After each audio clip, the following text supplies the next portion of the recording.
kadang kita mikir, kita itu memilih itu kan 5 menit ya, paling nggak sampai 5 menit gitu, kita udah nyoblos selesai gitu. Padahal kebijakan-kebijakan yang akan dipakai itu akan dijalankan selama 5 tahun berikutnya. Benar. Melihat kondisi kita tuh kayak gini, mungkin nggak kalau ini bakal terjadi gitu kan. Betul. Mister entah mau yang nyalon berapa lurah pun, Mister nggak peduli kayak gitu, karena Mister udah fanatik nih. Entah gagasannya yang bagus yang lain, Mister udah pokoknya si A ini harus gitu. Ajak teman-teman kalian untuk apa? Pertama nggak langsung nyoblos, tapi teman-teman pelajari dulu paslonnya kayak gimana, gagasannya kayak gimana, kemudian programnya itu nanti itu tuh kayak gimana.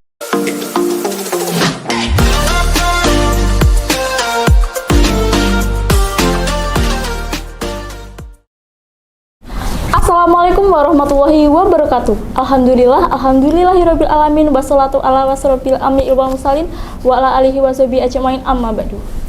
Welcome back to OSIS Talk. Hai guys, aku Syamsa sebagai host yang bakal nemenin teman-teman pada episode OSIS Talk kali ini dengan diskusi yang sangat menarik, yaitu tentang pemilihan Presiden Republik Indonesia tahun 2024. Tapi sebelum itu, aku bakal ngenalin dulu special guest kita pada kali ini, yaitu Mr. Daryl. Halo Mister. Halo Syamsa. Ya sebelumnya perkenalkan, ini langsung kenalan nih berarti. Ya perkenalkan, nama saya Mr. Daryl. Saya sekarang mengajar di SMP Islam Al-Abidin Surakarta. Kalau untuk mungkin itu dulu atau lebih dalam atau cuman itu aja? Oh ya, nah di sini kan udah ada CV dari Mr. Daryl nih. Aku bakal bacain sekilas tentang CV beliau.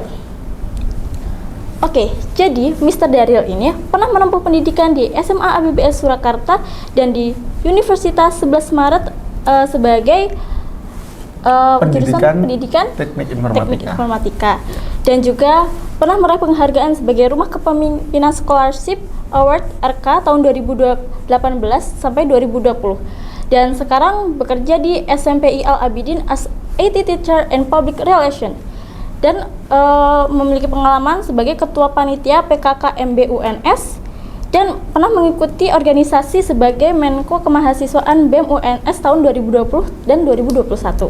Seperti apa yang udah aku sampaikan tadi di awal, kalau topik pembahasan kita kali ini mengikuti apa yang sedang panas-panasnya nih di Indonesia. Yap, betul sekali, pemilihan RI 2024. Jadi, tapi teman-teman tenang aja nih, karena kita dipastikan nggak bakal bicara condong ke salah satu pihak, kita bakal bicara senetral mungkin. Jadi teman-teman tenang aja ya. Netral, aman. Jadi hari ini mari kita mulai dengan pemahaman dasar tentang pemilu. Nah, Mister, aku mau nanya sebenarnya apa sih yang terjadi dalam pemilihan? Jadi mungkin kita bahas secara umum dulu ya. Jadi pemilu itu kan singkatan dari pemilihan umum, di mana itu dilakukan di negara demokrasi seperti kita di negara Indonesia. Yang kita lakukan kalau untuk DPR, DPRD provinsi, kabupaten, dan presiden tentunya itu dilakukan 5 tahun sekali. Dan untuk umur 17 tahun ke atas itu bisa menggunakan hak suaranya untuk memilih, seperti itu. Jadi gitu. Nah, perlu dicatat juga ya guys, jadi karena ini penting untuk memahami kandidat dan platform mereka sebelum kita memutuskan untuk memberikan suara. Jadi suara kita kepake bukan cuma karena hal-hal yang sepele, hal-hal yang remeh, atau hal-hal yang nggak terlalu esensial lah istilahnya. Jadi harus dikulik dengan benar ya, guys. Dan sebenarnya nggak ada nih nggak ada jawaban yang benar atau salah, hanya cara memutuskannya aja yang jangan asal-asalan, harus dipertimbangkan macam-macamnya, bukan dari satu sudut pandang aja ya guys. Anyways, Mister, selama masa kampanye berlangsung atau malah sebelum kampanye nih, itu ada berbagai isu terkait pelaksanaan pemilu yang hangat banget nih diperbincangkan di berbagai kalangan dan media. Nah, sehingga pemilu ini kadang bisa jadi salah satu faktor perpecahan sebagai yang saya amati nih, Mister. Kayak yang tadinya bestie, tahu temennya milih yang pokoknya milihnya nggak sama, jadi musuhan. Terus saya ada satu nih yang paling kaget, ada pasangan suami istri yang cerai gara-gara nggak satu pilihan. Itu menurut Mister gimana sih cara menghilangkan istilahnya kayak biar kita bisa menciptakan atmosfer yang positif di pemilihan ini? Oke. Jadi memang pemilu itu kan berjalan 5 tahun sekali, di mana setiap paslon tentunya memiliki kepentingan nih. kepentingan tentunya dalam kebaikan ya. Misal nih, paslon A punya visi misi untuk membuat Indonesia lebih unggul di bidang apa, paslon B dan segala macamnya dan seterusnya gitu. Nah, tapi yang perlu kita sadari sebenarnya sebagai rakyat Indonesia gitu kan khususnya, bahwa pemilu ini nggak cuman ajang ajang pemilihan 5 tahun sekali gitu. Kadang kita mikir, kita itu memilih itu kan 5 menit ya, paling nggak sampai 5 menit gitu, kita udah nyoblos selesai gitu. Padahal kebijakan-kebijakan yang akan dipakai itu akan dijalankan selama 5 tahun berikutnya. Nah, kadang rakyat Indonesia itu, mungkin ada yang udah pernah bilang bahwa rakyat Indonesia itu, ini mungkin terkait yang tadi sampai ada yang cerai segala macam, karena memang SDM, sumber daya manusia yang ada di Indonesia itu memang tingkatnya mungkin berbeda-beda dan kebanyakan masih yang menengah ke bawah gitu. Ini menandakan bahwa ini misal kita lihat tingkat literasinya, informasi gitu, informasi yang kita dapat tentang visi misi calon itu kan harusnya itu yang kita kulikkan. Jadi yang kita adu itu sebenarnya kan gagasannya gitu. Misal calon A, calon B, calon C, itu ada 3 kan sekarang. Ini mana gagasannya yang paling benar? Nah, tapi orang Indonesia sekarang itu terkadang sudah, misal dia sudah ini, misal Mister udah seneng sama lurah A gitu. Mister entah mau yang nyalon berapa lurah pun Mister nggak peduli kayak gitu, karena Mister udah fanatik nih. Entah gagasannya yang bagus yang lain, Mister udah pokoknya si A ini harus gitu. Nah, ini yang harus dihindarkan di Indonesia gitu, karena di Indonesia itu masih melihat calon itu, yo aku pokoknya, kita pakai bahasa Jawa ada yang tahu ya? Ada ya? Nggak apa-apa ya, aman. Jadi kalau kita misal milih nih, ya yang penting saya udah seneng sama calon A gitu. Entah gagasannya yang B sama C itu jelek atau bagus, itu nggak didengerin gitu, karena udah fanatik. Nah, kefanatikan itu yang akhirnya memecah belah gitu, persatuan gitu. Padahal sebenarnya setelah pemilihan itu ya kadang kita nggak, ada yang lebih penting dari itu gitu loh. Kadang ada yang tidak berdampak sama sekali kehidupan kita gitu. Entah presidennya siapapun ya kita tetap harus kerja gitu. Mister tetap harus masuk sekolah gitu untuk ngajar gitu. Mau presidennya siapapun, Mister tetap harus kerja. Tapi memang kita harus tahu gagasannya itu siapa yang paling baik untuk kemaslahatan atau kebermanfaatan orang lebih banyak gitu. Nah, biar untuk menciptakan atmosfer positif, nah ini baru jawab nih. Dari tadi cuma permulaan. Jadi untuk menjawab atmosfer positif itu, pertama, sekarang ada namanya teknologi, di mana kita bisa mengakses semua informasi yang ada dari semua paslon, dari semua media. Ini Mister sampaikan beneran. Media itu ada yang netral, ada yang enggak gitu. Dan kebanyakan enggak, karena banyak kepentingan, banyak duit yang berputar di atas gitu kan. Nah, tapi yang perlu kita perhatikan adalah bagaimana kita menangkap sebanyak-banyak informasi, tapi kita filter gitu.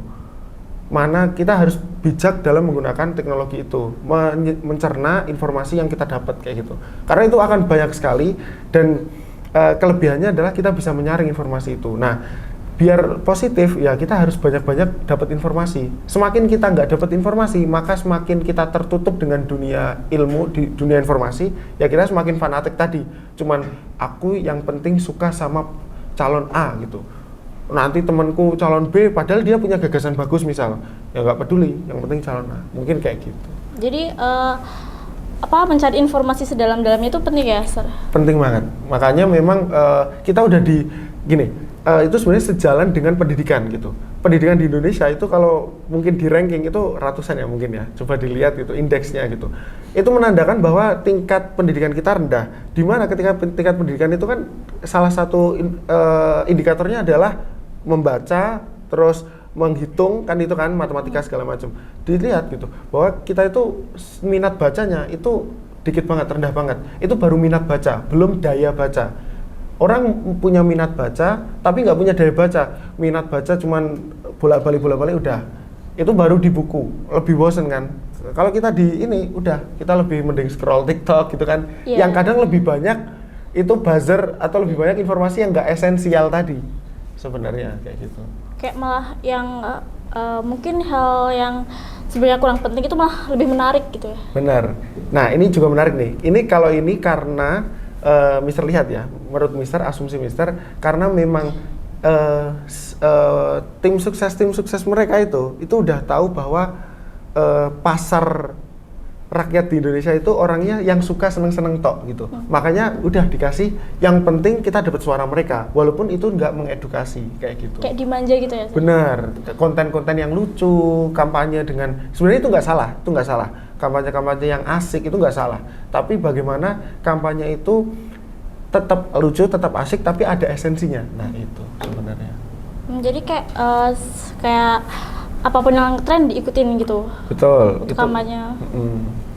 Gitu. Nah, tadi, pemilu ini kan hanya bisa diikuti sama yang udah umur 17 tahun nih, Sir. Tapi masih banyak nih teman-teman saya yang acuh nggak acuh tentang pemilu ini. Nah, mungkin karena belum cukup umur ya, tapi yang udah umur pun masih banyak yang acuh tak acuh sama pemilu kali ini. Entah emang nggak paham politik, atau emang gimana, saya juga kurang tahu nih. Tapi kira-kira solusinya gimana ya dari Mister sendiri untuk keterlibatan siswa dalam pemilu ini, untuk meningkatkan kesadaran mereka dalam pemilu ini, dalam berpartisipasi di pemilu tahun 2024 ini? Oke. Mungkin Mister akan mengutip salah satu perkataan dari Muhammad Nasir, tokoh kita. Muhammad Nasir itu pernah bilang gitu, kalau memang kita gitu itu nggak peduli sama politik, itu nggak apa-apa. Dia bilang gitu. Tapi jangan sampai kita itu buta dengan politik. Bisa ulangi. Kalau kita nggak peduli sama politik, kita nggak terlibat dengan politik, kita nggak mau ke politik, kan tadi ada tuh kayak nggak tak acuh sama politik, nggak apa-apa, it's okay. Tapi kalau kalian sampai buta dengan politik, artinya kita nggak melek informasi tentang politik, maka politik akan memakan kita. Itu kata Muhammad Nasir. Artinya apa? Jadi gini, hidup kita itu sebenarnya keseluruhan diatur oleh namanya politik. Politik itu sebenarnya seni untuk mengelola politik pada dasarnya. Mengelola apa? Mengelola harapan. Politik itu kita hidup nih, kebijakan semua politik, keuangan, ekonomi, kemanusiaan, kesejahteraan semua diatur oleh politik gitu. Makanya mungkin nggak semua orang harus terjun di politik sebagai DPR, sebagai pengurus partai kayak gitu, nggak harus. Tapi kita jangan sampai buta terhadap politik, karena semua yang kita lakukan sehari-hari itu sebenarnya ada sangkut paut politik kayak gitu. Jadi harus tahu apa itu politik, nggak harus peduli banget, nggak harus terjun ke dunia politik, tapi kayak seenggaknya harus tahu gitu ya, Mister. Benar. Kita bahkan kayak gini, kemarin Mister harus lihat satu yang menarik. Jadi kalau kita misalnya golput gitu ya, itu mungkin ada yang golput gitu akhirnya. Golput itu kalau dia udah tahu semua paslon, udah belajar gagasan, udah belajar visi misinya, terus nggak ada yang cocok, Mister bisa katakan oke, nggak apa-apa golput. Tapi benar-benar dia udah mempelajari dan itu nggak ada yang cocok ya. Pemimpin benar-benar. Tapi sebenarnya itu menurut Mister itu masih kurang tepat juga. Karena gini, golput itu misalnya, ini ada pemilihan. Terus 40% orang Indonesia itu nyoblos. 60% itu golput. Yang kepilih presiden atau yang golput? Golput. Mister ulangi nih. Ini ada presiden nih. Ada pemilihan presiden, ada dua nih. Ada dua calon. Terus yang milih paslon ini totalnya hanya 40%. Yang menang yang golput dong 60%. Yeah. Berarti harusnya yang menang kan yang golput, harusnya ya. Yeah. Tapi di Indonesia nggak gitu. Mau yang milih cuma 40%, mau yang milih cuma 30%, dia tetap jadi presiden. Walaupun 70% orang Indonesia menolak atau golput tadi. Itu menurut Mister, itu kayak kita udah golput nih. Harusnya kan kita, misal katakanlah paling parah, 80% orang golput gitu. Yang milih paslon cuma 20% orang, tetap dia jadi presiden. Bukan terus yang menang itu golput gitu. Golput nggak bakal tiba-tiba, oh kita ada pencalonan lagi karena yang milih cuma 20%, nggak ada. Jadi Mister tetap mengajak untuk tetap memilih gitu. Karena nggak milihnya kita itu ternyata berdampak pada Indonesia juga kayak gitu. Kayak bakal jadi sia-sia gitu ya. Sia-sia banget. Kita udah punya suara minimal. Kalau milih ya, kalau menurut Mister milih itu ada dua cara. Yang pertama memilih dengan cara eliminasi. Eliminasi itu misal dari 3 calon nggak ada yang bagus nih, misal nih kita eliminasi satu-satu yang paling mudarat apa ya, masalahnya paling banyak, kita hapus satu sampai yang mendingan gitu, atau lewat yang paling bagus kayak gitu. Gitu. Nah, karena sebagai siswa juga ya Ustaz, kita kan harus berpartisipasi ya teman-teman buat pemilihan umum kali ini. Tapi jangan sampai saking mendukungnya nih malah jadi ke arah yang negatif ya teman-teman. Soalnya lagi banyak juga nih buzzer-buzzer yang berseliweran di TikTok dan media sosial lain-lain. Dan disinilah sebenarnya media sosial itu berperan kan dalam membentuk opini generasi muda. Betul nggak Ustaz? Betul. Jadi memang Mister agak lupa datanya, tapi memang pemilih mayoritas itu nanti akan generasi Z atau milenial kayak gitu. Jadi memang ini nanti ada di masa pemilu ini, makanya sebenarnya Mister cukup senang sama pemilu tahun ini. Karena apa? Karena banyak inovasi yang ada gitu. Kalau dulu itu kampanye itu gimana? Kampanye itu ya masang baliho gitu, terus ngumpulin misal di Jawa Tengah, Jogja atau Jawa Tengah kayak gitu ya, misal Surakarta nanti di lapangan mana kampanye kayak gitu. Tapi sekarang kampanye itu lebih bervariasi gitu, ada lewat media, lewat gitu-gitu kan, lebih seru kayak gitu. Cuman, nah ini letaknya celahnya gitu. Jadi memang kita mungkin jadi kurang bijak untuk melihat banyaknya itu tadi media-media yang ngasih apa namanya tadi buzzer itu, karena kita kadang nggak bisa bedain ya. Kita nggak bisa bedain. Mister tuh sekarang paling seneng lihat media mainstream gitu kayak Narasi, terus Kumparan dan Detik.com segala macam kayak gitu. Web gitu ya, Sar? Ya, Mister ikuti. Dan yang paling seru, coba lihat di kolom komentarnya gitu. Itu lebih seru daripada beritanya gitu. Beritanya mungkin cuman apa gitu kan, contoh kemarin habis debat kayak gitu. Tapi di situ berantem sendiri tuh. Yeah. Pendukung A sama pendukung B, dan itu kita nggak tahu, kadang ada yang buzzer, mungkin kebanyakan buzzer mungkin kayak gitu. Jadi ya itu masih tetap ada dilema gitu di situ. Jadi malah netizennya yang panas gitu. Bener. Dan kadang yang lucunya adalah kita fokusnya bukan kepada gagasan, idenya, visi misinya, tapi malah menyerang hal yang tidak substansi, nggak esensi tadi. Yeah. Jadi misal, paslon A kemarin gini misal, atau itu udah umurnya ini segala macam, dan banyak lagi hal-hal yang sebenarnya nggak substansi yang disampaikan kayak gitu. Itu nggak suka sama golongan apa misal, padahal sebenarnya tema debatnya itu nggak sampai situ kayak gitu. Jadi di kolom komentar tuh buzzer tuh nggak hal yang mengedukasi, nggak yang bikin pinter gitu loh. Malah out of topic gitu. Out of topic banget. Itu yang Mister kadang nggak suka sih gitu. Itu yang mungkin buzzer kerjanya di situ gitu. Nah jadi itu jadi memang itu yang PR kita sebagai generasi muda yang melek terhadap informasi, kita harus pinter-pinternya nyaring itu. Gitu. Jadi kayak menurut Mister nih ya, aku mau nanya, menurut Mister seberapa penting sih kita untuk mengelola media sosial kita sendiri untuk mencari informasi tersebut? Oke. Jadi seberapa penting kita mengelola media sosial kita ya. Jadi media sosial itu sekarang udah jadi kayak semacam senjata memang. Jadi senjata ini bisa digunakan untuk hal yang bagus, ada juga untuk hal yang kurang baik kayak gitu. Nah, sebenarnya kita nggak harus mengurusi semuanya gitu. Itu kan banyak banget ya.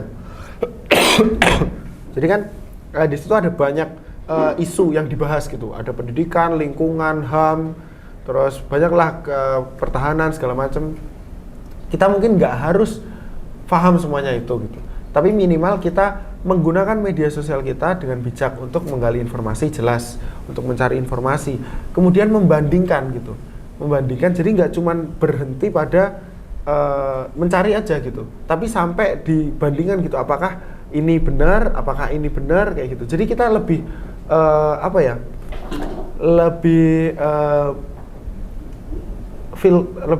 lebih memilih lagi hal-hal yang akan kita gunakan untuk hak suara kita kayak gitu sih.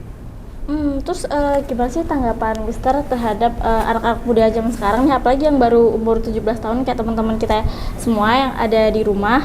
Nah, itu mereka tuh milih itu karena FOMO, karena ngetren, karena banyak milih itu gitu. Gimana sih pandangan Mister terhadap situasi yang seperti ini? Oke, jadi ini ya untuk teman-teman yang masih umur 17 tahun baru menggunakan hak suaranya pertama kali kayak gitu, kemudian mengira itu hal yang cuman ini kan nggak ngaruh, suara kita itu nggak ngaruh gitu. Bahkan mungkin kalau kita sangkutkan dengan salah satu kisah gitu kan ada ya, semut yang membantu seorang nabi gitu, terus ditanyain gitu, kenapa kok bantu, padahal itu jelas-jelas nggak ada efeknya gitu kan, cuman bawa air sekecil itu untuk memadamkan api. Dia bilang, ya nggak masalah gitu. Mungkin bantuanku ini nggak seberapa, mungkin nggak ada pengaruhnya, tapi minimal nanti kalau ada hari untuk mempertanggungjawabkan, aku udah siap untuk bilang bahwa aku berada di pihak yang mana kayak gitu. Misalnya cuma pengen menyampaikan bahwa suara teman-teman semuanya, suara teman-teman yang cuma satu, mungkin teman-teman bisa mengajak kalau teman-teman lebih aware lagi, lebih sadar lagi tentang pemilu ini, ajak teman-teman kalian untuk apa? Pertama nggak langsung nyoblos, tapi teman-teman pelajari dulu paslonnya kayak gimana, gagasannya kayak gimana, kemudian programnya itu nanti itu tuh kayak gimana kayak gitu, apakah realistis gitu. Coba lihat, ada paslon yang memang ngasih janji segala macam kayak gitu, ya itu apakah bagus? Ya bagus, namanya juga kampanye memang harus ngasih janji kayak gitu, tapi apakah itu semuanya realistis? Nah itu perlu kita pelajari lagi kayak gitu. Jangan-jangan mereka hanya pingin ngasih janji-janji, kemudian ketika dipilih ternyata nggak dijalankan, dan itu sudah terjadi beberapa kali. Artinya suara teman-teman sangat bernilai kayak gitu. Satu suara teman-teman itu sangat bernilai, dengan atau tidak tanpa kalian itu sebenarnya nanti akan ada pemimpin gitu. Istilah pemimpin itu nanti presiden kita itu nanti akan bakal terpilih dengan atau tanpa suara teman-teman. Tapi ketika teman-teman memilih gitu, teman-teman sudah menegaskan bahwa teman-teman itu adalah di pihak yang benar gitu, bahwa teman-teman itu sebagai rakyat Indonesia menjalankan konstitusi gitu kan, ya harus memilih karena punya hak untuk memilih itu juga kayak gitu. Oh ya, tadi kan Mister bilang kebanyakan nih pejabat-pejabat yang kampanyenya tuh pakai janji-janji gitu. Nah, tapi kan ada beberapa juga yang janjinya itu nggak terlaksana, cuma janji manis doang. Yang penting aku jadi gitu. Nah, itu gimana sih untuk mengantisipasi hal-hal tersebut biar kita nggak salah pilih gitu, atau menghindari penyesalan di akhir nanti gitu? Betul. Jadi cara untuk melihat masa depan, ini kata-kata yang Mister seneng nih. Cara untuk melihat masa depan itu adalah dengan cara melihat track recordnya. Track record, ya. Jadi misal nih, Mister mau nyalon ketua OSIS, misal. Di situ Mister sebelum jadi ketua OSIS, Mister udah pernah jadi kabid OSIS bagian misal peminat bakat atau misal humas atau apa gitu ya. Terus sebelumnya tahun pertama Mister juga udah pernah staff gitu kan. Itu daripada ada dua calon yang satunya nggak punya track record gitu, atau track recordnya nggak jelas gitu. Kalau Mister lihat yang track recordnya udah jelas gitu, karena track record itu nanti yang akan meyakinkan kita bahwa insya Allah nanti kalau dia kepilih dia akan menjalankan amanahnya karena udah track recordnya jelas. Dulu waktu nggak hanya dia pernah misal tadi OSIS ya, nggak pernah di OSIS aja gitu, tapi ketika OSIS Mister aktif gitu, Mister udah jadi ketua panitia segala macam. Ketika Mister nyalonin jadi ketua OSIS mungkin itu bahkan jadi nilai lebih gitu, value gitu, karena udah pernah punya track record yang bagus kayak gitu. Jadi semua itu dinilai dari pengalaman kita sama bagaimana cara kita mengimplementasikan janji-janji kita pas walaupun baru pertama kali gitu ya. Betul. Dan mungkin janji itu ketika misalnya ketua OSIS nih ngasih janji besok akan memberikan gitu kalau OSIS ya agendanya apa itu? Kalau misal class meeting mendatangkan artis Ceylon Seven gitu kan, ABBS gitu kan, misal gitu kan. Nah, itu kan janji tuh. Teman-teman langsung nilai gitu. Bagaimana? Bahkan kalau ada sesi debat, tanyain gitu. Gimana cara ngundang Ceylon Seven dengan budget misal 100 juta misal gitu kan, atau 50 juta. Padahal biasanya keuangan nggak sampai segitu gitu. Bagaimana cara dia menjelaskan bisa apa enggak gitu.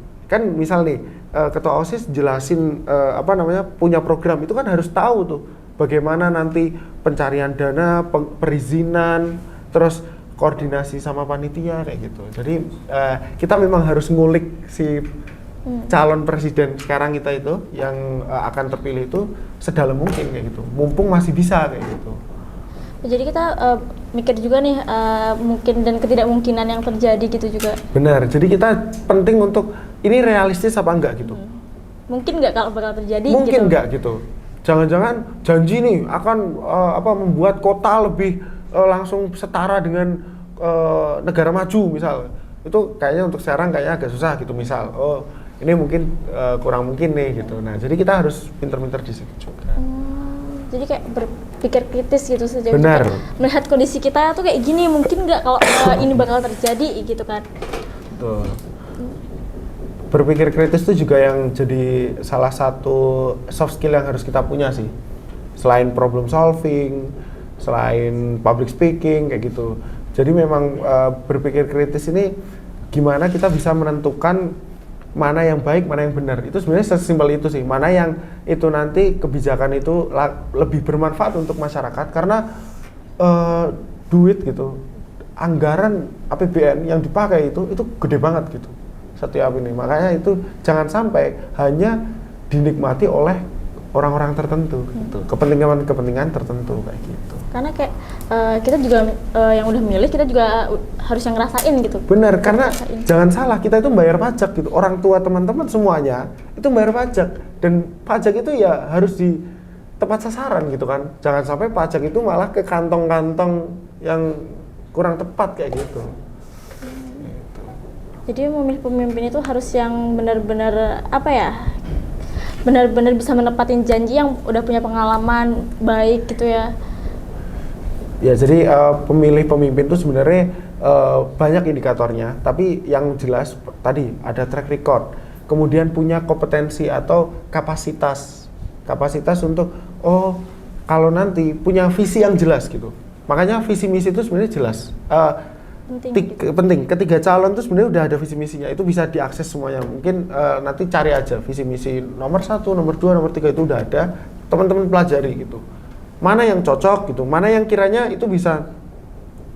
Kalau itu udah cocok, kita nanti tinggal PR kita adalah monitoring gitu. Makanya sebenarnya di Indonesia itu kedaulatan kekuasaan tertinggi itu di tangan siapa? Rakyat kayak gitu. Kenapa rakyat? Karena rakyat itu yang akhirnya harus bisa check and balance gitu. Harus senantiasa memantau, monitoring gitu, sama penyeimbang sebagai oposisi gitu. Oposisi di sini bukan musuh sebenarnya. Oposisi itu gini, misal kalau ada yang salah, yuk kita ingetin gitu. Kayak kita di sekolah, kita punya peraturan gitu. Kalau nggak ada peraturan, ya hancur gitu. Tetap harus ada itu kayak gitu. Jadi kalau misalnya ada kayak ketidakpasan dalam kinerja pemimpin itu, apakah boleh menyalahkan rakyat itu sendiri? Gimana? Kalau misalnya udah jadi nih presidennya misalnya A, nah itu kerjanya kayak kurang pas gitu di hati masyarakat semua, dan itu apakah boleh kayak nyalain masyarakatnya, ya ini salah memilih ini gitu waktu itu? Nah itu kurang bijak gitu. Jadi memang pada akhirnya yang nggak mungkin bisa harusnya presiden itu menyalahkan masyarakat gitu, karena kita itu pemimpin presiden itu kan sebenarnya hanya yang menjembatani kepentingan rakyat gitu.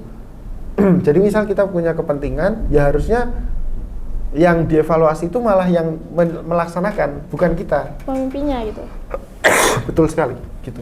Jadi kalau misalnya saya milih A nih, terus kayak saya waktu itu udah pas dengan visi misinya, tapi pas udah jadi nggak tepat, jadi kayak yang salah itu pemimpinnya gitu ya, Dokter? Ya, tapi memang kita punya aturan kayak gitu. Jadi harusnya ketika presiden itu tidak bisa menjalankan atau pemerintah itu tidak bisa menjalankan fungsinya gitu kan, ya harusnya kita itu diajak di forum diskusi atau forum-forum pencerdasan kayak gitu. Ada diskusi, lobbying, audiensi, maksudnya untuk mencari jalan tengahnya. Jangan sampai rakyat itu dibatasi. Untuk kan sekarang banyak tuh isu-isu tentang kita kebebasan berpendapat itu dibatasi kayak gitu. Nah, ini kan yang kurang tepat di sini. Padahal sebenarnya rakyat itu punya hak untuk menyuarakan itu gitu. Bahkan mohon maaf, demo itu demo apa namanya aksi mahasiswa itu ada undang-undangnya gitu, itu diperbolehkan gitu. Nah, tapi memang kadang ada oknum-oknum yang membuat akhirnya itu tidak berjalan dengan baik, akhirnya ricuh segala macam. Melewati batas yang gitu. Benar, dulu Mister pernah tuh aksi ricuh gitu. Ya, Mister nih oknumnya. Enggak, Mister kan yang aman gitu, Mister kan enggak neko-neko ya, Mister netral. Aman. Jadi kayak gitu ya guys, perlu dicatat ini tadi apa-apa aja yang perlu kalian ketahui sebelum memilih ya.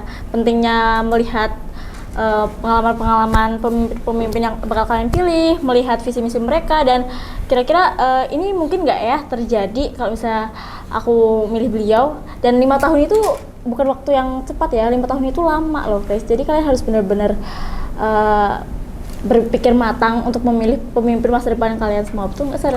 Betul banget. Jadi ya tadi udah seperti Mister sampaikan, memang ya ini penting banget gitu. Nggak cuman ini bukan milih apa gitu kan. Bahkan kalau boleh bilang orang-orang elit, orang-orang kaya itu dia taruhan gitu.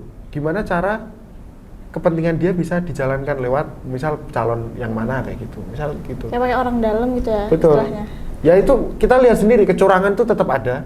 Karena di Indonesia ini kita nggak bisa menutup mata, nggak ada kecurangan, ada gitu, ada ketidakadilan, ada gitu. Tapi bagaimana kita mengurangi itu, memperbaiki Indonesia lewat suara kalian kayak gitu. Gitu. Sudah. Nah itu tadi ya teman-teman obrolan santai kita pada episode Asistal kali ini. Thank you guys yang udah nemenin perjalanan diskusi edukasi mengenai pemilu dan pentingnya keterlibatan aktif. Dan juga ingat ya teman-teman, kalau suara kita punya kekuatan buat membentuk masa depan kita. Jadi jangan asal-asalan memilih, harus pinter-pinter mikir dan bijak dalam memilih ya. Untuk dari Mister ada kata-kata lagi mungkin? Mungkin terakhir bahwa teman-teman itu kalau dulu kata Bung Karno ya, berikan aku 10 pemuda maka aku akan goncangkan dunia gitu kan ya. Maka di sini inilah waktu teman-teman gitu. Ini Mister lupa datanya, tapi coba dilihat bahwa mayoritas pemilih di pemilu 2024 adalah generasi teman-teman gitu. Yang masih umur 17-18 itu kita kan nanti ada bonus demografi segala macamnya. Ini waktu teman-teman untuk menentukan arah Indonesia ke depan tuh kayak gimana gitu. Apakah kita mau sama-sama aja ataukah lebih buruk malah, atau kita mau lebih bagus gitu. Nanti mungkin pendidikan ada banyak beasiswa, mungkin nanti kesehatan lebih terjamin, mungkin nanti